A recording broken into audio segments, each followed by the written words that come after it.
அண்ணாச்சி 1 கிலோ அரிசி கொடுங்க. தக்காளி ஒரு 1/2 கிலோ, வெங்காயம் 1/2 கிலோ. சரிம்மா. அடுத்த வாரம் கொடுக்குறேன் அண்ணாச்சி. அக்கா நிறைய பாக்கி ஆயிடுச்சு, கொஞ்சம் சீக்கிரமாக கொடு. நாங்களும் கடையில் சரக்கு வாங்கி போடணும். சரிங்க அண்ணாச்சி. இந்தம்மா இன்னைக்கு 300 ரூபாய் தான் வேலை கிடைச்சிது. இப்படியே போயிட்டு இருந்தா எப்படிங்க? என்னம்மா பண்ணுறது? அம்மா குழந்தைங்களுக்கு சாப்பாடு. அண்ணாச்சிகளில் கடன் வாங்கிட்டு வந்தேங்க.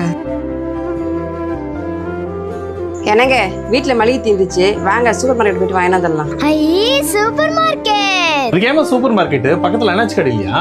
பா போலாம்ப்பா. ஏங்க இன்னும் அண்ணாச்சி கடன் சொல்லிட்டு சூப்பர் மார்க்கெட் போனோம்னா விலையும் கம்மியாக கிடைக்கும், எல்லா பொருளும் கிடைக்கும். ஏமா நம்ம அன்றாட வாழ்க்கைக்கு தேவையான எல்லா பொருளும் அண்ணாச்சி கடையில் இருக்கு. நீ சொல்ற சூப்பர் மார்க்கெட்ல அத்தியாவசியோடு சேர்த்து ஆடம்பரமும் இருக்கும். மலிவான விலைன்றியே.